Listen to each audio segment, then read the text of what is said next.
চল আমরা পালাই যাই, আজকে আর কেউ আটকাইতে পারবে না।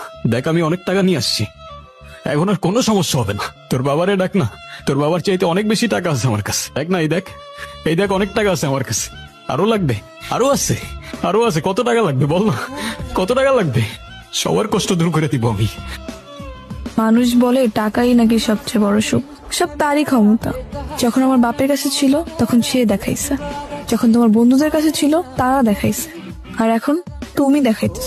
মাঝখান থেকে তোমার বাবা মা আর আমার কথাটা একবারও চিন্তা করলাম না। তবে আমি তোমার বিশ্বাস ভাঙিনি, আমি তোমার তো হইতে পারি নাই, কিন্তু আমি অন্য কারোরও হই নাই হায়দার।